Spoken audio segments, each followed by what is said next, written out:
આપણે બનાવીશું veg role, જેના માટે આપણે લઈશું ઘઉંનો ઝીણો લોટ, જે રોટલી માટેનો છે એ લઈશું.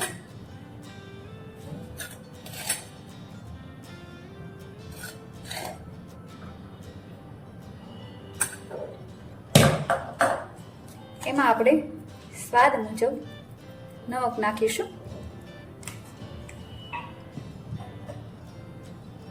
હવે પાણી વડે તેને બાંધી લઈશું. લોટ થોડો કઠણ નહીં અને ઢીલોય નહીં એવો રાખવાનો છે, જે આપણે પૂરીનો રાખીએ એવો કડક રાખવાનો છે.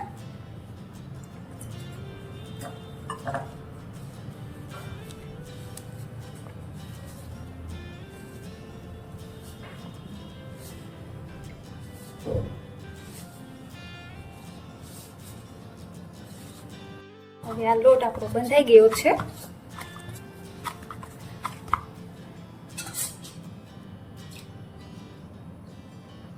એમાં આપણે થોડું તેલ નાખીને લગાવીને પછી 15 મિનિટ માટે આપણે એને રેસ્ટ આપીશું.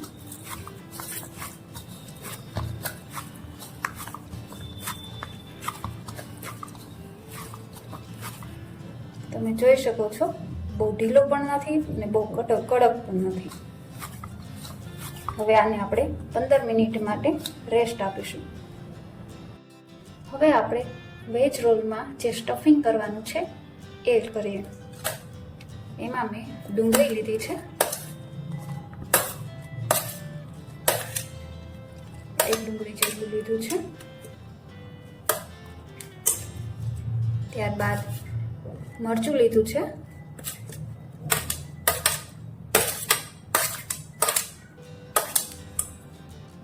ઝીણું સમારેલું ગાજર લીધું છે,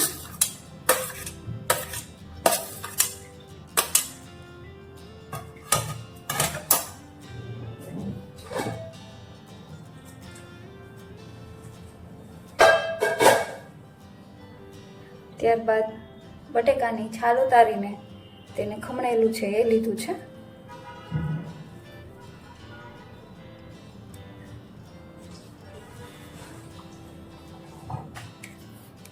નિમક નાખી દઈશું એની માથે.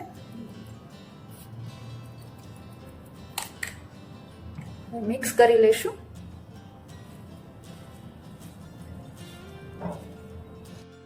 હવે આ બધું આપણે મિક્સ થઈ ગયું છે. હવે એને આપણે 10 મિનિટ રેસ્ટ આપીશું, જેથી નિમક નાખ્યું છે એટલે એમાંથી એક્સ્ટ્રા જે પાણી હશે એ બધું છોડી દેશે. હવે આપણા વેજીટેબલ્સ છે એ એકદમ પાણી બધું છોડી દીધું છે. હવે એને આપણે કપડાની મદદથી એનું એક્સ્ટ્રા પાણી છે એ કાઢી લઈશું.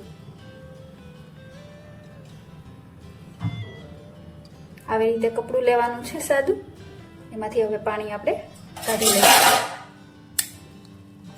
તમે હાથ વડે પણ કાઢી શકો છો.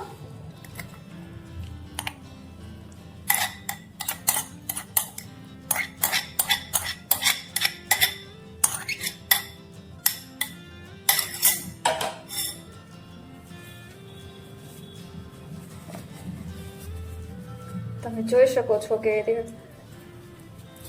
પાણી તેનું એક્સ્ટ્રા છે એ બધું છોડી દીધું છે. બધું જ પાણી કાઢી લેવાનું છે.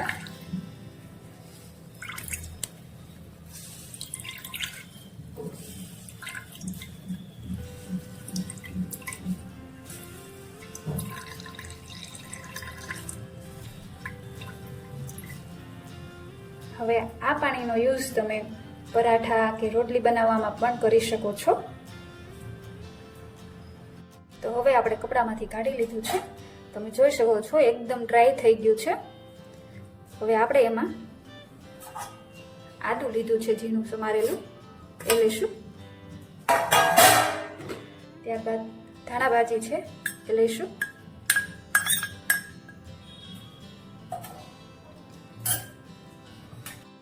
ત્યારબાદ આપણે મેગીનો મસાલો છે એ લઈશું. હવે આપણે મિક્સ કરી લઈશું.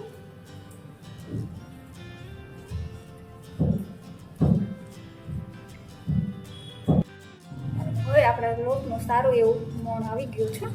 હવે એને આપણે મસળી લઈશું. તમે જોઈ શકો છો એ કડક પણ નથી અને ઢીલો પણ નથી, આપણે એવો જ રાખવાનો છે.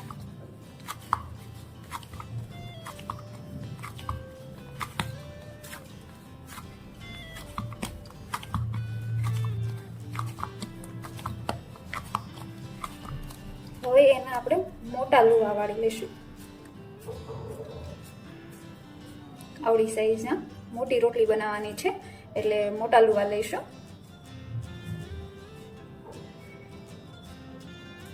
આ રીતે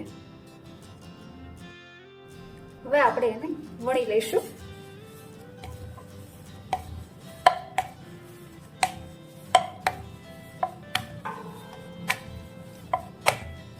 બહુ જાડો પણ નહીં અને બહુ રોટલી પતલી પણ નહીં, એ રીતે આપણે વણીશું એને.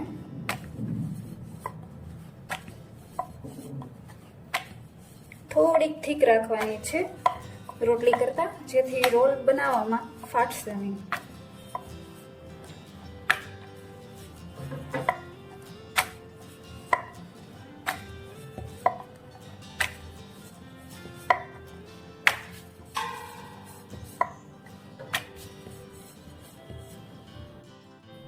હવે આપણે એમાં સ્ટફિંગ પાથરીશું.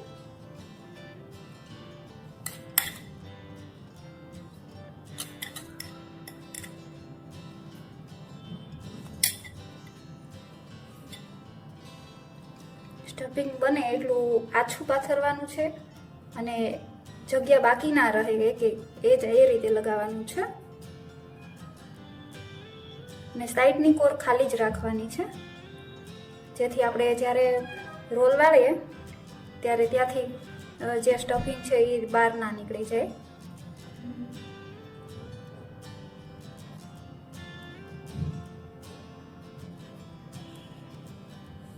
હવે આપણે એનો રોલ વાળીશું.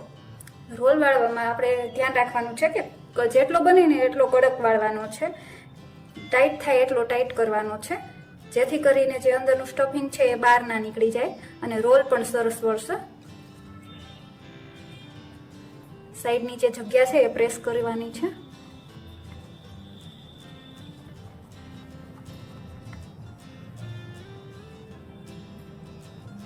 તમે જોઈ શકો છો રોલ સરસ તૈયાર થઈ ગયો છે. અને સાઈડની જે જગ્યા છે એને આપણે દબાવીને એક્સ્ટ્રા જે લોટ હોય એને આપણે સાઈડથી કાપીને કાઢી લઈશું.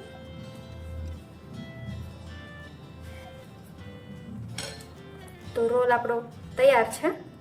આવી જ રીતે આપણે બધા રોલ કરીને હવે એને સ્ટીમ કરી લઈશું. હવે આપણા બધા રોલ તૈયાર છે. હવે આપણે એને સ્ટીમ કરી લઈશું. હવે એક આપણે ઢોકળિયામાં એને ઇડલી મેકરમાં અથવા ઢોકળિયામાં તમે સ્ટીમ ગમે તેમાં કરી શકો છો. તો મેં ઇડલી મેકર લીધું છે, એમાં આપણે ઓઇલ કરેલું છે આમાં ડીશમાં, જેથી જે આપણે રોલ બનાવ્યા છે એ ચીપકી ના જાય. આપણે એમાં સ્ટીમ કરી લઈશું. તો આને પણ રોલને પણ મેં ઓઇલ લગાવી લીધું છે, તો એને આપણે હવે સ્ટીમ કરી લઈશું.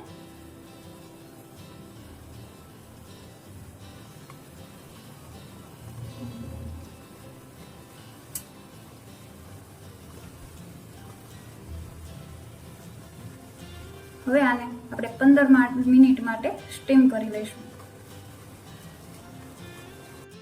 હવે આપણે રોલને પડ ચડાવીને તળવાના છે.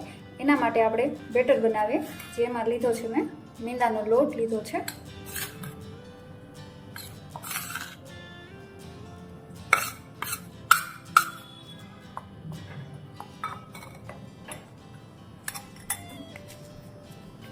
જેમાં આપણે નમક નાખીશું.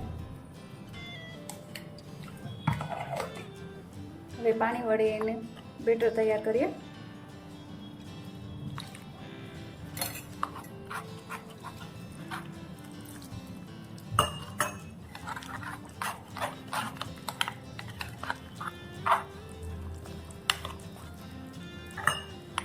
બહુ ઘાટું પણ નથી રાખવાનું અને બહુ પતલું પણ નથી રાખવાનું.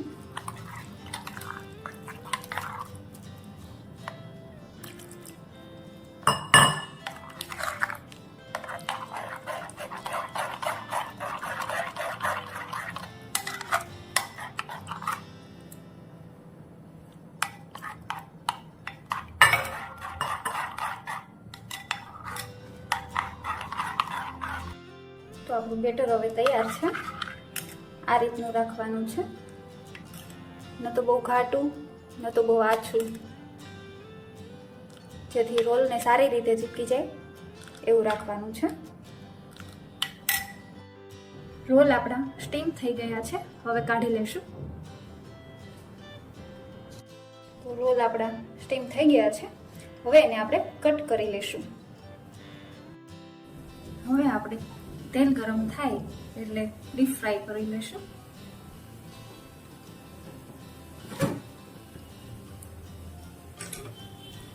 આવી રીતે લોટને આપણે આ સ્લરીમાં બોળીને પછી ફ્રાય કરી લઈશું.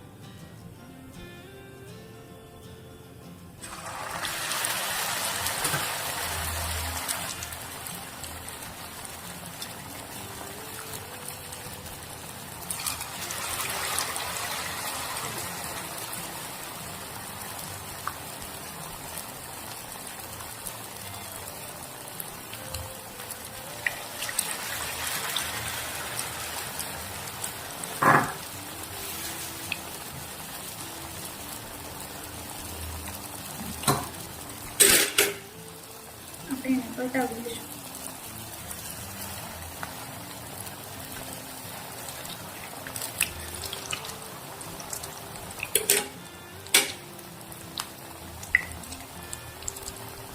બ્રાઉન થાય ત્યાં સુધી આપણે રોલને બેક કરવાના છે.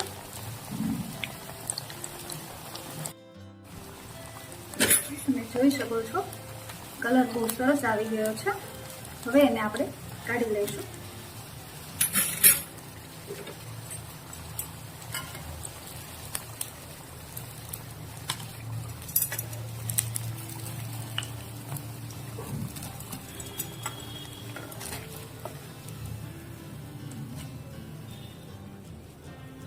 તૈયાર છે આપણા વેજ રોલ. તો તૈયાર છે આપણા વેજ રોલ, જે ટોમેટો સોસ સાથે આપણે સર્વ કરીશું. જો તમને મારી આ રેસીપી સારી લાગી હોય તો સબસ્ક્રાઈબ કરો,